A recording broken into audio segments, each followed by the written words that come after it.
La mayoría de las personas conocemos al más grande y universal de los poetas peruanos, César Vallejo, escritor que cautivó con su poesía y con un lenguaje poético que impactó la expresión estética, un gran intelectual que durante toda su vida tuvo que desarrollar su labor luchando contra las injusticias sociales y la incomprensión. En esta oportunidad conoceremos uno de sus emblemáticos cuentos, Paco Yunque, cuento que fue publicado en el año 1951. Pero, ¿qué es lo que quería transmitir Vallejo con este cuento? Te invitamos a conocer más a través de este documental. Así que, comencemos. Vallejo nació el 16 de marzo de 1892 en Santiago de Chuco, en La Libertad. Sus padres fueron don Francisco Vallejo y doña María de los Santos Mendoza. Eran personas provenientes de familias sencillas, con condiciones económicas medias. César Vallejo fue el menor de 11 hermanos. Vallejo completó su primaria en su pueblo natal, pero para cursar la secundaria asistió a la Escuela Nacional San Nicolás en la provincia de Huamachuco. En 1913 ingresó a la Universidad de la Libertad en Trujillo, donde se graduó con el título de bachiller, con una tesis sobre el romanticismo en poesía castellana. En esos años, el Antenor Orrego, Víctor Raúl Haya de la Torre integraron el Grupo Norte, dirigida por Alcides Espelucín y otros. En 1918 fue a Lima para estudiar un doctorado en la Facultad de Letras de la Universidad Nacional de San Marcos. Ese año publicó su primer libro titulado Los Heraldos Negros. Desde el 6 de noviembre de 1920 al 26 de febrero de 1921 hubo un total de 112 días de prisión. El autor de Los Heraldos Negros tenía 28 años. ¿Qué te trajo a ese pobre y solitario lugar? Hasta el día de hoy sigue siendo un episodio confuso. Sucedió en julio de 1920 cuando Vallejo regresó a su ciudad natal de Santiago de Chuco por unas semanas para participar en algunas actividades patronales. Unos días después, el 1 de agosto, estallaron incendios, robos y tiroteos en la localidad, que incluso terminaron en muerte. Vallejo fue acusado de participar e incitar al levantamiento. En 1923 se embarcó en su viaje a París para no regresar nunca a Perú. También compartió su tiempo en Madrid, en donde conoció a Georgette Philippart. Vivió del periodismo y de trabajos de traducción y docencia. En 1931 publicó El Tuxteno, novela indígena. Sus poemas póstumos se agruparon en dos poemas: Poemas humanos y España aparta de mí este cáliz. El Viernes Santo, 15 de abril de 1938, César Vallejo murió en París. Nació, se crió, luchó y siempre anheló Santiago de Chuco, un pueblo que amaba mucho. ¿Por qué le nace a Vallejo escribir Paco Yunque? A él le nace escribir esta historia para los niños de una manera muy fácil de entender. Y aquí se reconoce la carrera de un gran poeta.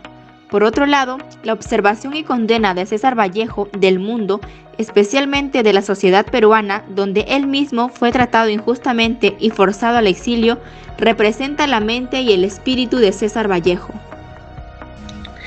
¿Por qué al inicio rechazaron el cuento de Paco Yunque? Bueno, Paco Yunque se publicó por primera vez en la revista Apuntes del Hombre, de Lima en 1951. Varios investigadores señalaron que fue escrito en 1931, pero no publicado porque se consideró una historia muy triste. A través de su juego, nos recordó que la escuela también es un espacio y en ella anidan varios problemas que aún azotan a nuestra sociedad: el clasismo y el racismo.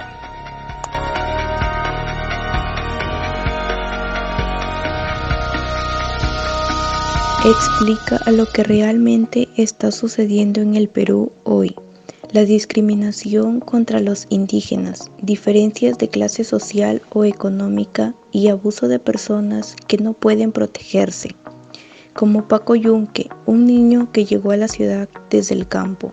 Fue abusado por su compañero de clase Humberto Grieve, un niño adinerado cuyos padres eran los jefes de la madre de Paco Yunque.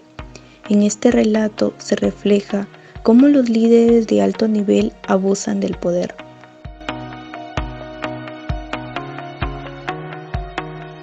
Buenas, tengan mi más cordial saludo. Estoy aquí con la señorita Pirina Rosales, a la cual vamos a aplicar esta entrevista con una pregunta. Y es, ¿qué piensa usted de por qué se da tanta discriminación en el mundo y qué acciones realizarías para acabar con las desigualdades de las clases sociales?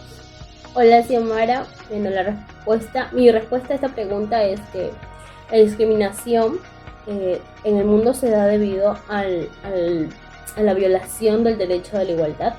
Por lo tanto, la persona que practica esta discriminación es una persona que carece en su totalidad de empatía, debido a que tiene que ser consciente que no todas las personas estamos en el mismo rango económico, ¿no? Muchos de nosotros carecemos en ese rango, y el hecho de no tener el mismo nivel económico no nos hace menos personas. Sin embargo, considero que la persona se valoriza más por los principios y valores que ésta mantiene, tiene y predomina, ¿no? Y las acciones que realizaría, en primer lugar, son reforzar los valores desde casa, ¿no?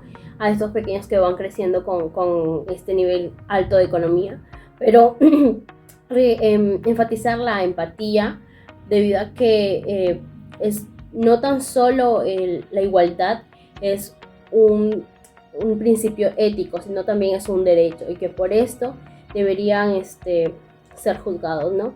Además de recomendar a las personas que sufren esta desigualdad, en algún momento lo van a pasar, no quedarse callados, denunciar este acto. Conclusión. Está mal que Humberto abuse de Paco porque no tiene dinero. El dinero no te hace superior que las demás personas. El escritor intenta transmitir esa injusticia de aquel entonces que hasta el día de hoy existe. También se da a notar en este relato la influencia marxista en el autor, siendo la intención fundamental de la obra la denuncia social. Este pequeño cuento nos deja mucho por reflexionar, y sobre todo de cómo buscar el cambio con el fin de lograr una mejor convivencia en la sociedad, donde todos somos iguales sin mirar las condiciones económicas o el lugar que pertenecemos.